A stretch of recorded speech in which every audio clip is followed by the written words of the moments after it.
गुरुदेव कह रहे हैं आपने अंत में इस स्थिति में आना पड़ेगा। कौन सी स्थिति में?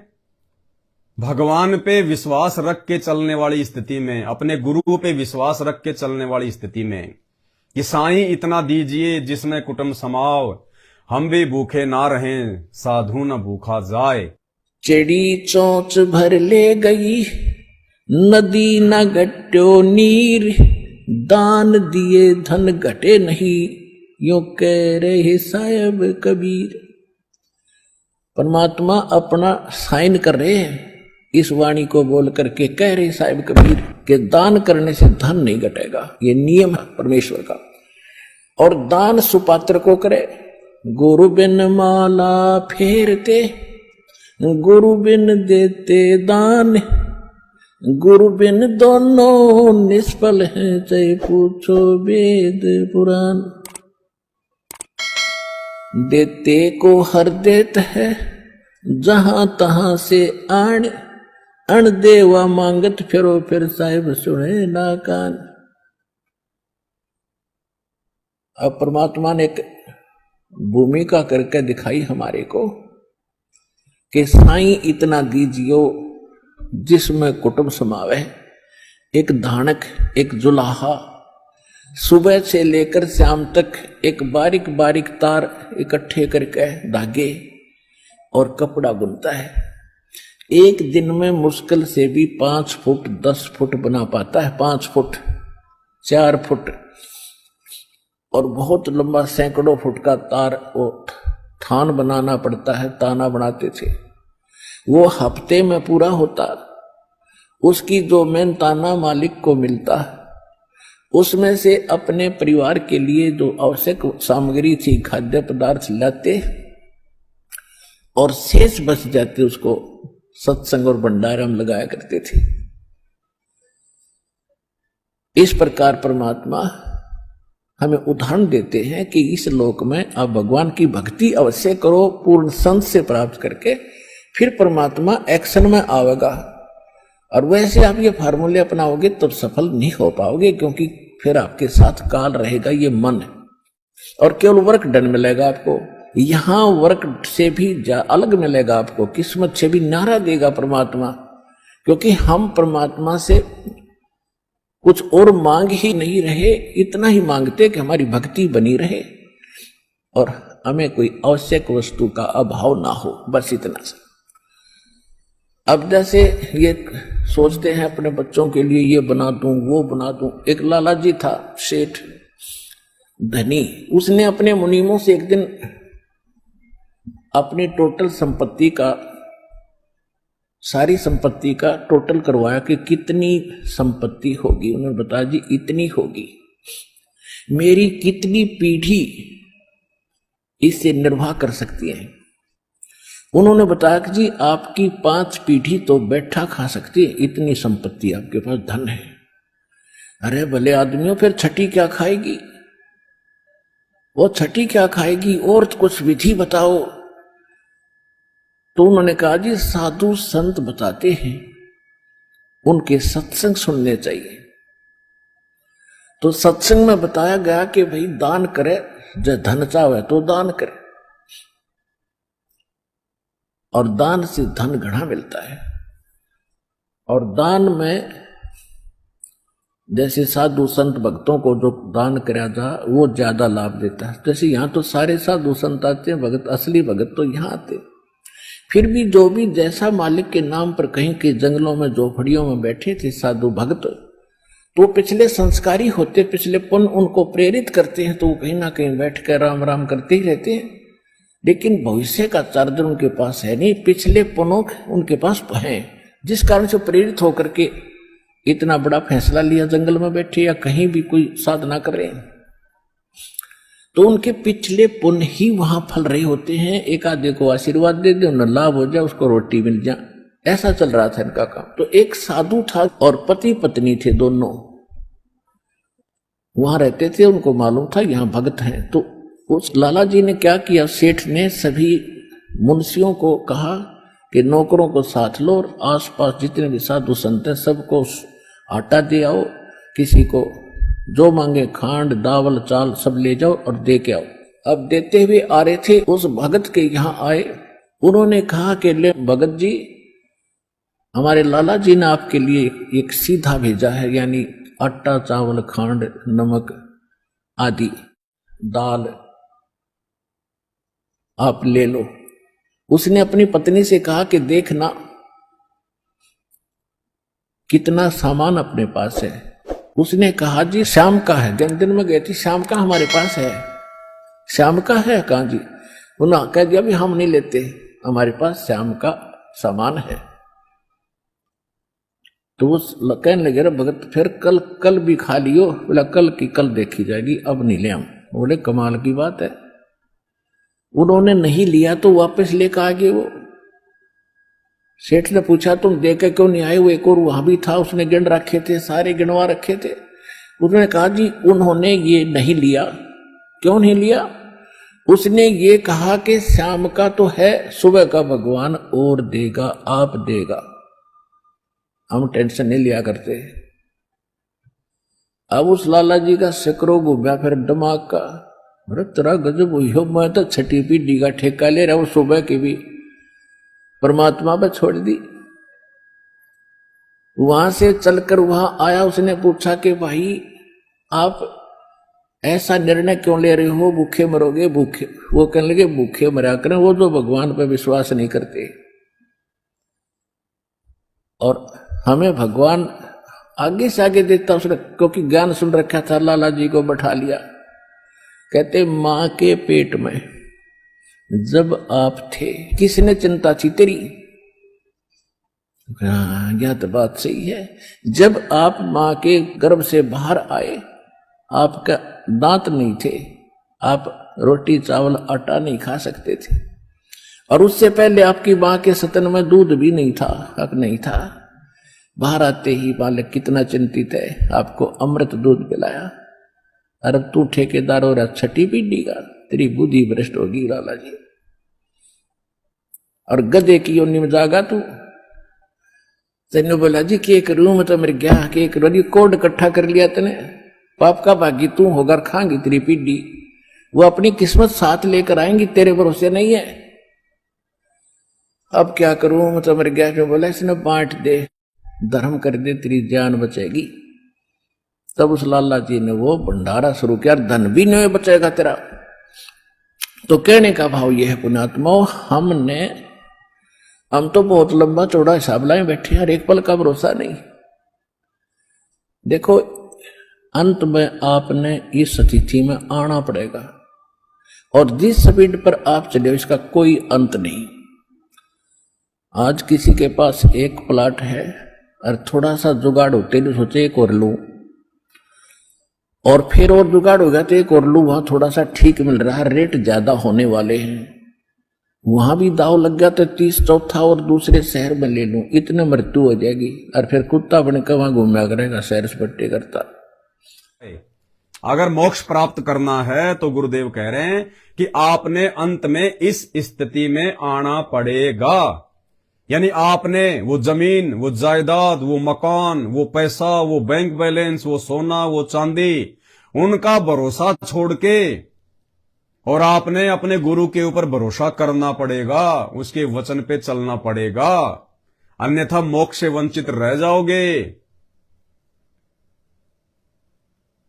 अरे अधम सुल्तान की कहानी सुनाई परमात्मा ने। पुण्यात्माओं, 4 युगों का इतिहास उठा के देख लो, धन के साथ में कोई भी मोक्ष प्राप्त नहीं कर सका। कोई भी जिसको परमात्मा ने भक्ति करवाई है, परमात्मा ने उसको इस माया से दूर किया है, धन से दूर किया है। नरसी से परमात्मा ने भक्ति करवानी थी, 56 करोड़ की संपत्ति परमात्मा ने भंडारे में लगवा दी, 56 करोड़ की।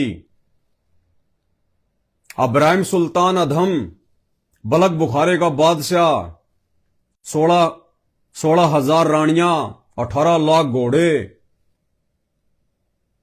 और जब वो अपनी पालकी में बैठ के चलता था साजोबाज के साथ, तो परमात्मा कहते हैं देवताओं का राजा इंद्र भी शर्मा जाता था कि जो सुख, जो वैभव, जो मौज बलक बुखारे के बादशाह की है, वो तो मेरी भी नहीं है। और जब परमात्मा ने उस आत्मा को उस काल के जाल से बाहर निकालना था, तो परमात्मा ने कैसे कैसे यत्न करे और मालिक ने उसको उस दलदल से बाहर निकाला। उस माया से परमात्मा ने उसको उस स्थिति में लाके छोड़ दिया, फटे पुराने कपड़े पहन के, पैरों में जूती नहीं, जबकि वो राजा था और 1.25 लाख की जूती उसके एक पैर में थी, यानी 2.5 लाख की जूती थी उसके दोनों पैरों में। उसके जूती की इतनी कीमत थी, हीरे मोती लाल जो है वो जड़े हुए थे।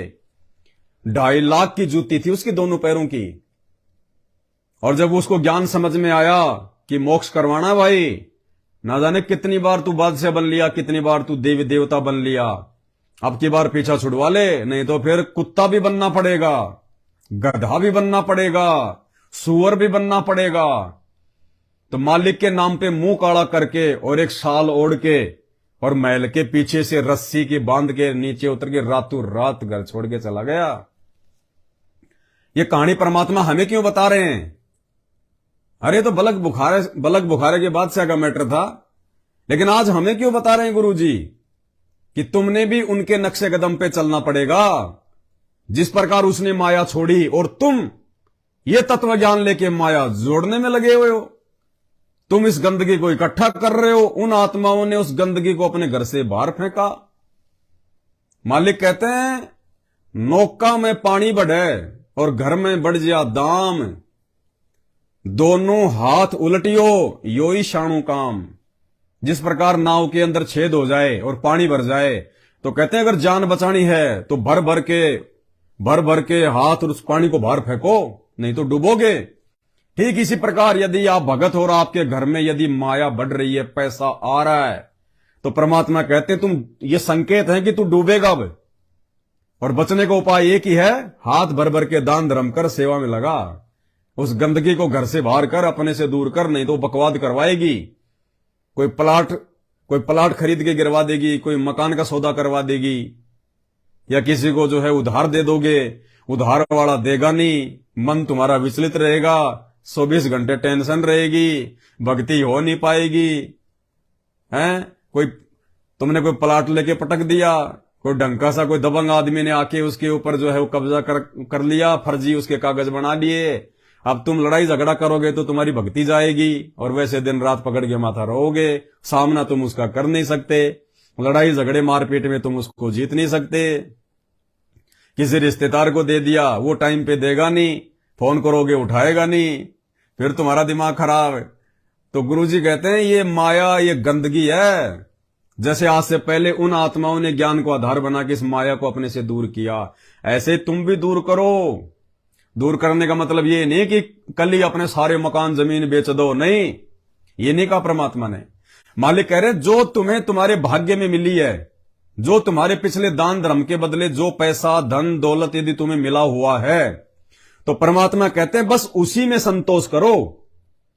अगर बढ़िया मकान मिला हुआ है बाप दादे का, या तुमने कोई अच्छा मकान जो है बना लिया, अच्छा खासा तुम्हारे पास में धन है, पैसा है, तो परमात्मा कहते हैं अब इस गंदगी को आगे मत बढ़ाओ। 1 प्लाट से 2 मत करो, 2 से 4 मत करो कि उसके साथ में पार्टनरशिप में 1 प्लाट ले लूं, 2 साल बाद वहां पे भाव बढ़ जाएंगे, अभी तो जमीन जो है सस्ती मिल रही है, 1 प्लाट वहां खरीद लिया।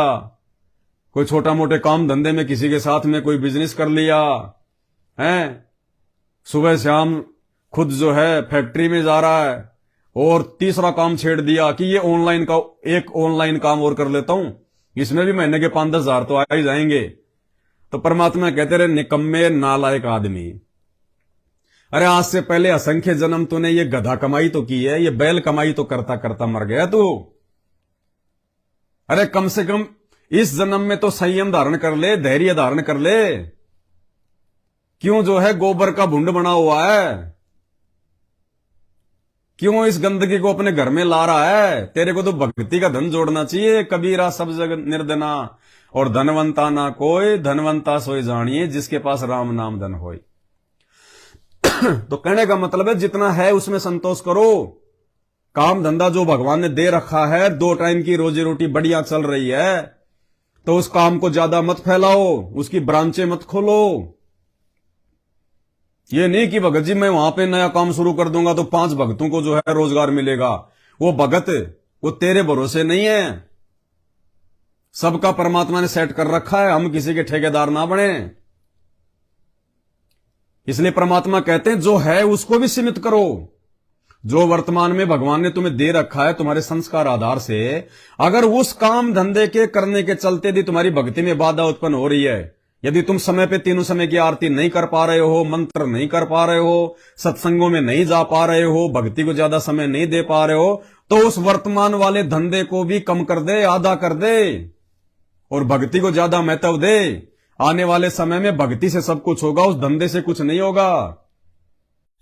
भगवान उसी समय मिलेगा जब माया के पीछे हम कम भागेंगे।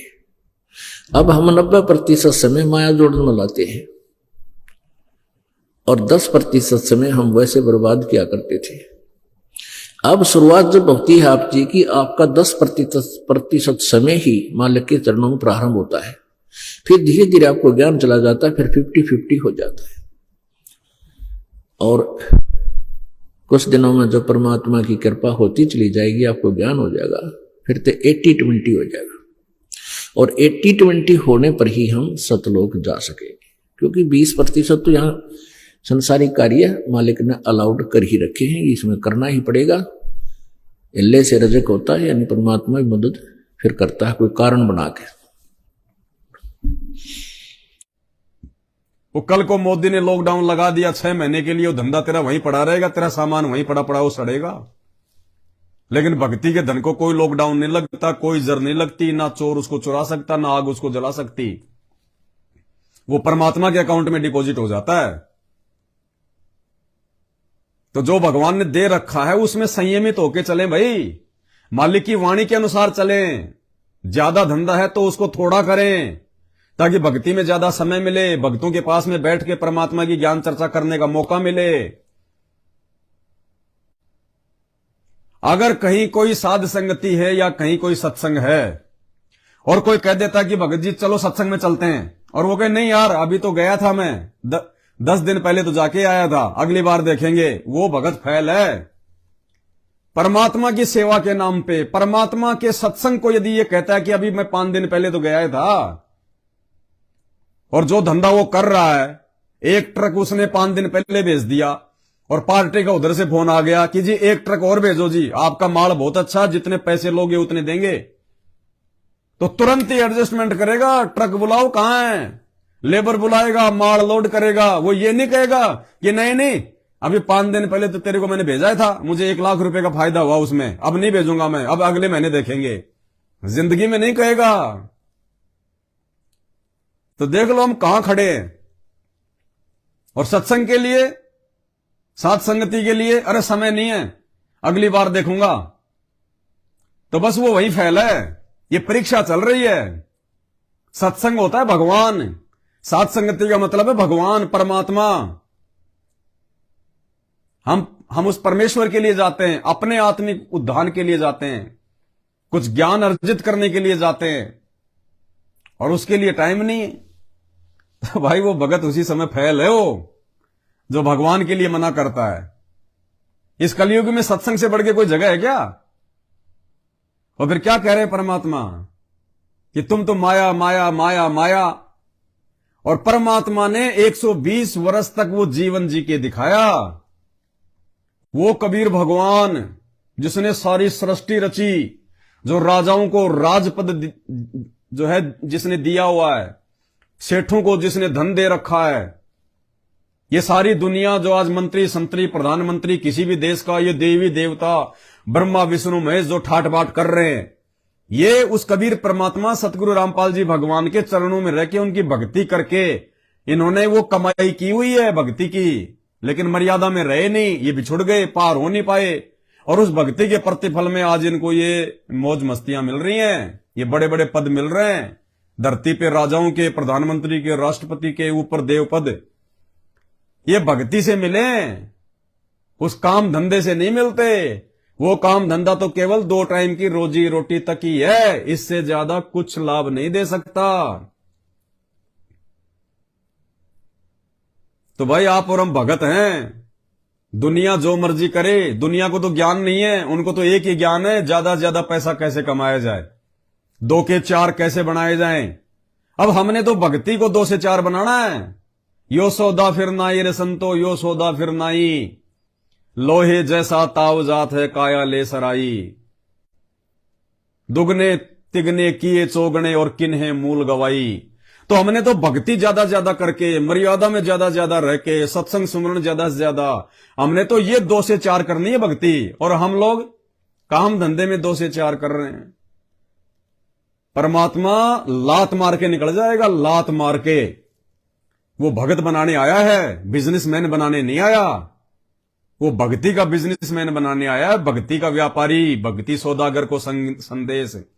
ज्ञान गंगा से पहले ज्ञान गंगा का नाम क्या था? भक्ति सौदागर को संदेश।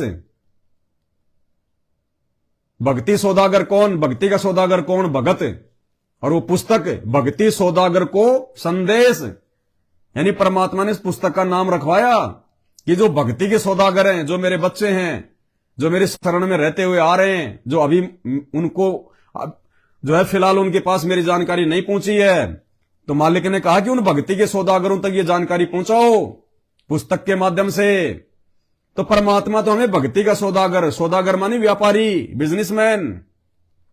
गुरुजी हमें भक्ति का व्यापारी बनाने आए हैं, भक्ति का व्यापार सिखाने और करवाने। और हम लोग जो है ये काम धंधे में व्यापारी बने हुए हैं। अरे ये तो हमारे बाप दादा मर गए हैं, और ऐसे ही हम मर जाएंगे अगर अगर इस काम धंधे में अगर फंसे रहे तो। ओवर टाइम कर लूं, नाइट में कर लूं, दिन में कर लूं, उसकी जगह पे मैं काम कर लूं, मर जाओगे। कुछ लेना देना नहीं है। ये सेठों का सेठ, ये राजाओं का राजा, ये सांवड़ सा सेठ, ये आने वाले समय में ये माया का सेठ भी उसी को बनाएगा जो आज भक्ति का सेठ बन के दिखाएगा। देखो, मां बाप अगर कहीं बाहर जा रहे हो घर से